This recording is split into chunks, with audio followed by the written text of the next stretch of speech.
Okay, hello, yes, welcome. Today's subject is the Dapol 5700 pannier. This is my £50 one I got from Monk's Bar Models. Missing a buffer, bent chimney. It's not missing a handrail, it's a buffer it's missing, I found out. You see it there.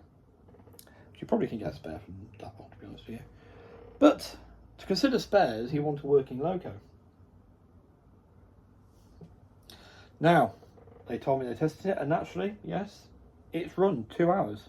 This has 2 hours in each direction. Slow it down, just give it a bit more of a crawl round, just see how it gets on. Jerky. Stop, start, stop, start, stop, start, stop, start. Now, I'm not sure what I can do here. I'm actually going to have to contact Monk's Bar's model and see about potentially returning it for a refund, because yeah, that's even for a loco that was brought with cosmetic damage, they did say it worked properly. Okay, it's run for 2 hours in my ownership, but that is bad. But this isn't their fault. This is Dapol. This is all on Dapol. Now, I have got another one of these panniers, which some of you may have seen on the channel before. I've got this one here. It's in Great Western livery. Now this one was about 30 quid on eBay with a coach with it, an auto coach with it. I've had this one in bits. So it was second hand already. That one's brand new. This is the only reason I'm looking at possibly sending that one back. This one was second hand. I had it in bits. I've tried cleaning it. I got it running to a reasonable standard. I was happy. It's had a period of time sitting, and now it's a jerky runner again. Now, the shop in Swindon said they would look at it and get it going again properly for me, which is very, very good of them. Obviously, it's going to cost money to do that. Yeah. Do we trust it? That's the question. Do we trust it? So, I think the best thing to do for now is, given both those locos have run in, we're going to go over to the track. It's the same grain farriage track from the last video. In fact, this is literally seconds after I finished recording the other one. And contrary to what he said in the other video, we might actually get both these out today. So yeah, let's go down. Let's have a look. Okay, just let me settle the camera again now I've moved it, because I've got a feeling it's going to keep trying to lean forwards now like that. Really, really, really not helpful, folks. Oh dear, I actually did try and prep this. Sorry about that. There we go. Professionalism, eh? So for a start off, we'll just have the farriage pannier come round again. Just an example, you can see, okay, it's blue in distance, you can see it's running. It's running smoothly, believable speed. We'll let it go around to the back end again.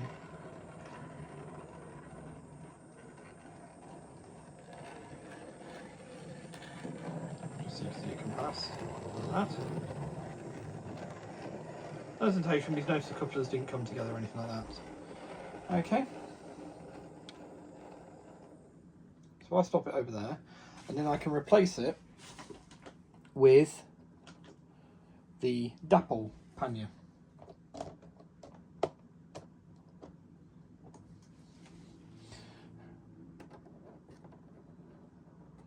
So this is the London Transport Dapol pannier. A beautiful model externally, despite cosmetic problems. And you watch this behave now on the video.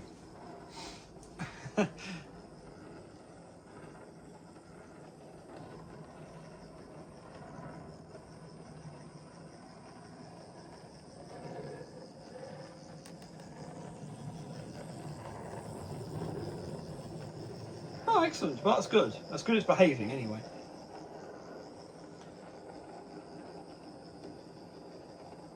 So, yeah. So the history of the 5700s and that went to work for London Transport, basically they worked for the Great Westerns. Right, there we go.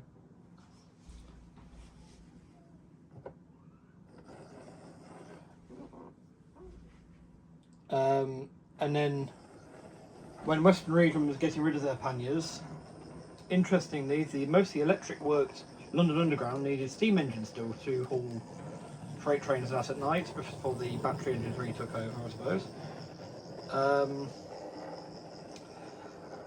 Yes, they purchased some direct from BR, Western Region, and these are now some of the engines preserved, such as 5764, it's at the Southern Valley Railway. There's one at the South Devon Railway as well, I believe. Stopped in a different place.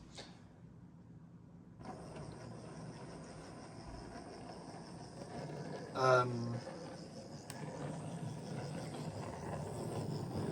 this is the livery that they 5764 is currently wearing, which makes me a little bit sad because I prefer it to be in the Great Western Green because it was in much of my favourite version of it. I do have a model of it like that in 00. Right, so let this one do another loop like that, if it even makes it. I'll bring this one to a stop over here now because, yeah. It has actually derailed itself. It has actually derailed. Front wheel's off. Now it's partly going to be the track, but I will also add that I know I mentioned in the last video I had problems with the engine derailing. The Farish Pannier did it a couple of times. I made sure the track was all aligned nicely, and it was fine.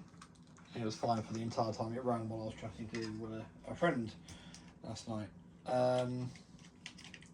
This one, I couldn't leave the room just to nip to the lure or anything. I had to stop it each time because I just knew it was going to derail by the time I got back. It was that bad. And that was the London Transport one. So again, just making sure it's all on the track to give it a fighting chance. And here is the second-hand eBay pannier, which I've turned up the power and it's not doing anything at all. Isn't that marvellous? Hold the line please, caller. Okay, just by way of a test. Yes, that's not a pannier, that's class 24. one of my cousin's collection, of course. Wink, wink, wink, wink.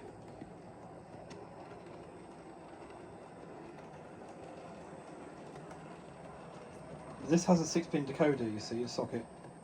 So in theory, I should be able to borrow its blanking plate and put it in the pannier. Just prove it works.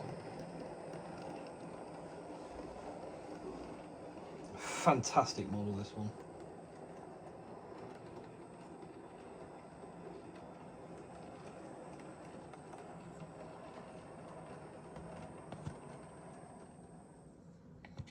So I will swap the blanking plate over.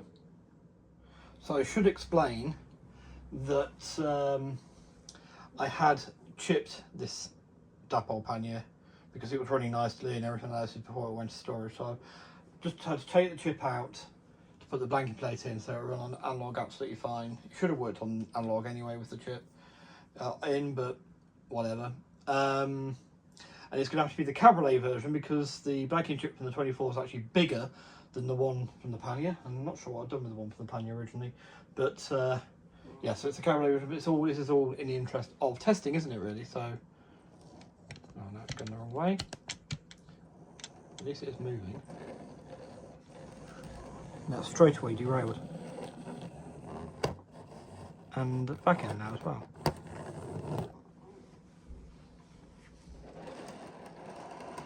I mean,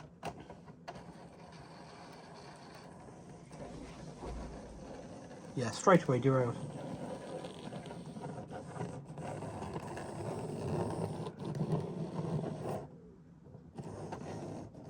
Yeah.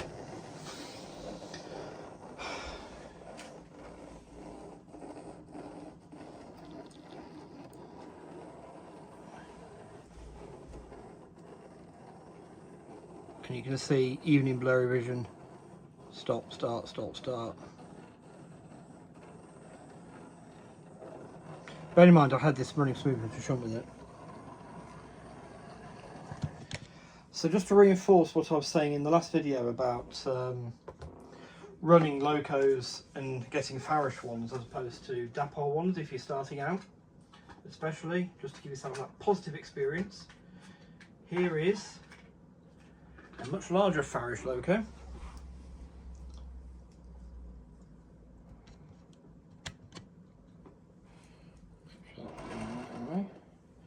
This is the Ivet 2MT. With a fantastic model by Farish. You hear that loco, don't let me down. With the same train, same track, obviously you've seen.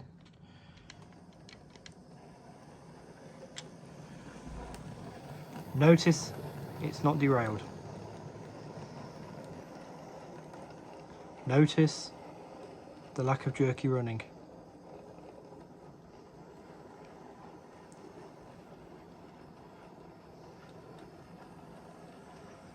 Now I think this one has actually got pickups in the tender as well, but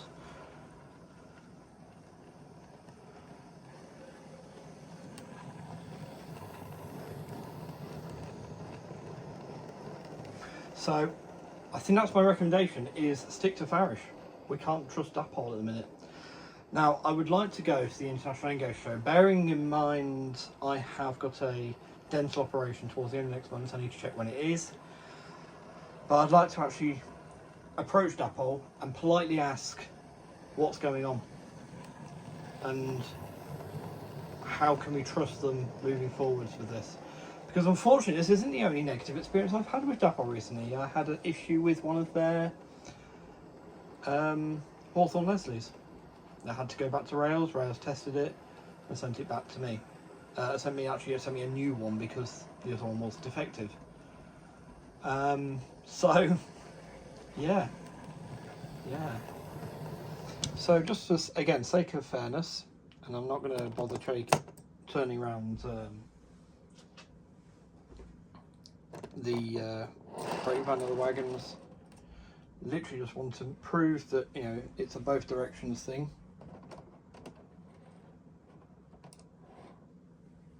So we put the London Transport pannier back on, and I believe that's actually already derailed.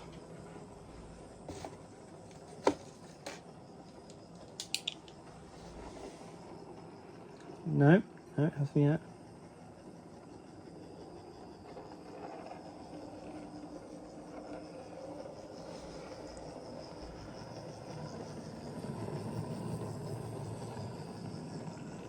Yep, it's just gone there. Here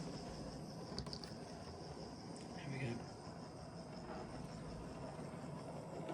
So that's working better in that direction than it was the other. But yes, time will tell. Time will tell. So do I recommend these? I can't wholeheartedly say I do.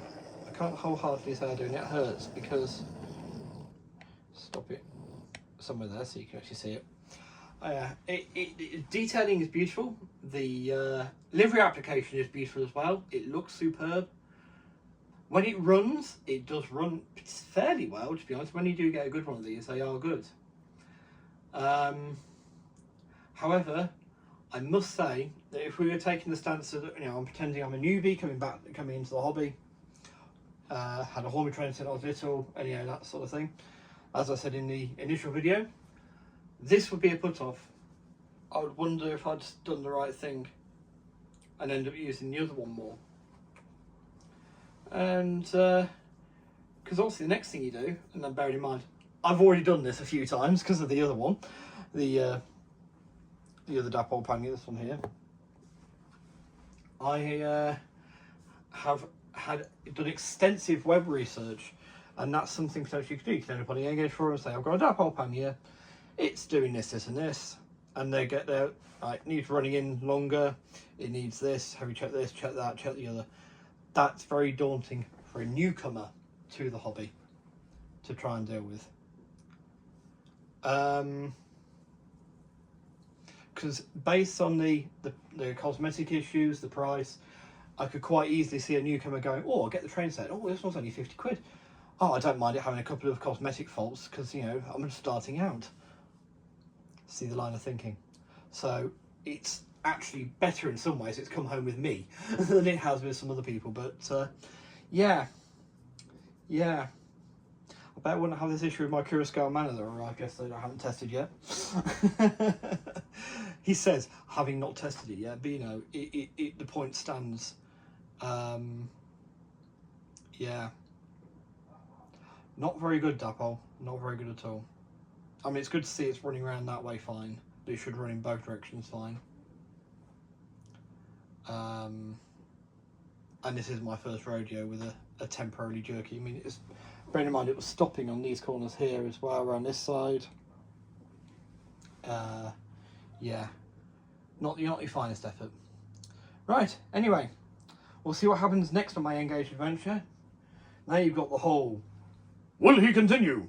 Will he make it to the next episode? Find out next time. In the next episode of Christmas Hobby Blog Engage Adventure. No, yeah, sorry, I do apologise for all that, but you know what I mean. But no, I am still going to try and push the scale where I can. As you've seen, it works fine with the Farish locos. So, yeah.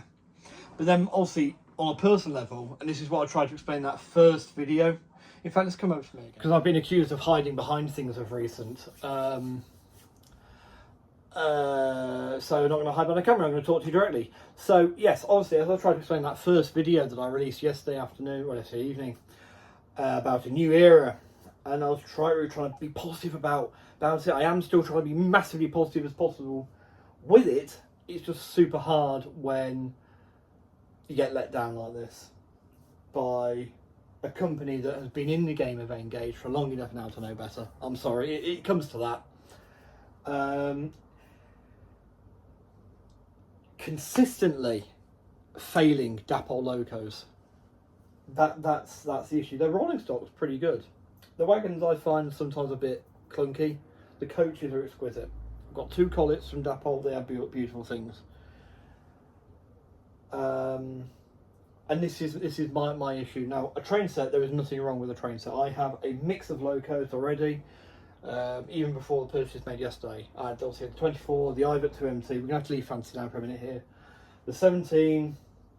I mean, they're all BR liveries, so in theory they can miss each other. The 17 is Eastern region, my 2MT is a Western region one. In fact, it was built in Swindon, I believe. Worked in the Western region. The 24 is a very much a Midland diesel, above all other things. So I've got a mixed bag, mixed eras there. They're going off the Gross and Pannier. And all railways are fantastic, but for me, as I said before, as I said on Monday even, the GWR is my personal little favourite. It actually is eclipsing somewhat my love of Japanese railways, and some of you know how much I love those Japanese railways. The Great Western is eclipsing it. So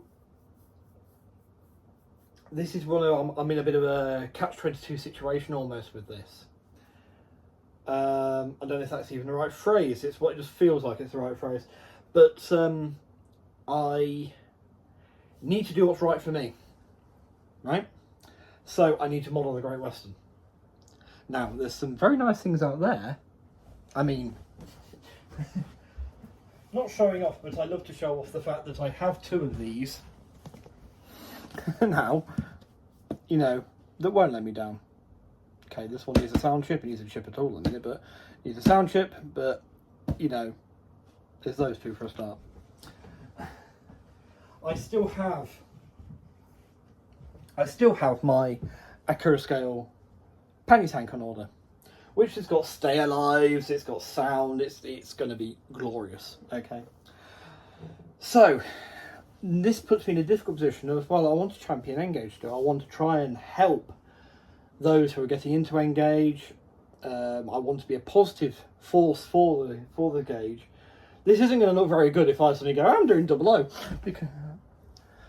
but it's because I can get what I want from 00. Now, I do also want to be able to enjoy other companies' engines. an N-gauge could be perfect for that, a train set style layout. Which actually brings me back to the idea of possibly just making it this, but I think these corners are too tight. I really do think these corners are too tight. So a revisit maybe with the Kato track at some point, see what we can do there. I believe the corners are partly at fault here. Now I'm going to try and match this, and this will be the next video, which I'm not going to record today because it's my day to talk to Mr. Dodge. Anthony Dodge from On Train Outsider. Go and check his channel out. He is a super fellow. I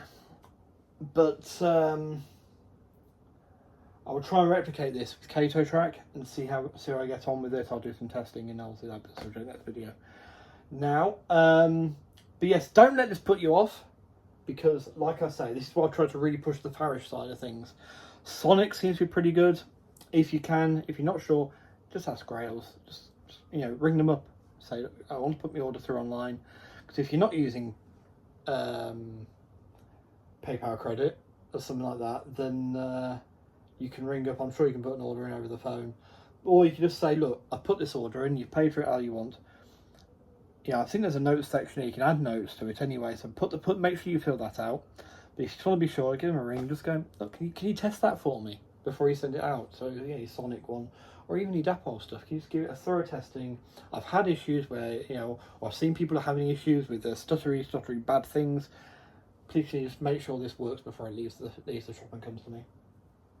Now, even in Double O, I'm going to have to do this because there's a couple of Dapol locos I want, the 517 class in Double O. I'd really like. I'm really considering getting the full bells and whistles sound version, you know, because why not? It's going to be lovely. But I'm going to have to ask Grails to test it before it's sent out now. The only thing I have to say about Monk's Bar Model Shop is it was interesting. They tested this pannier, showed me it working before without me asking, the Farish one, whereas the Dapol one I was just told it was tested the day before, and I think a more thorough demonstration of it running like I had with the Farish one would have been better. Now that's also on me to have asked for that, but considering I didn't ask it on the first one, I thought, well, it's going to do it for me on the second one. But yeah, I should have got a hold of myself a bit more and actually said, no, actually, couldn't I see that running anyway before we go ahead with it.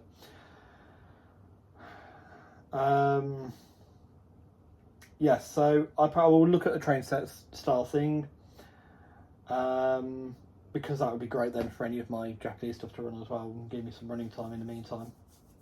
Though I do have to look at where I'm going to store that board. Now, there's so many advantages to N-gauge over Double O that I would really enjoy, such as when I want to use this, I don't have to clear a footy yard out of the way, whereas I do with the Double O. So, you know, I can sort of jump around from one thing to the other without too much hassle. But yes, I'll keep playing, I'll keep fighting for now, and we'll see how it gets on. But yeah, so we're going to try and do it in the Kato track and just see how we get on. But anyway, that'll be the next video. Thank you for watching, take care, and stay safe and be well, and I'll see you next time. Bye.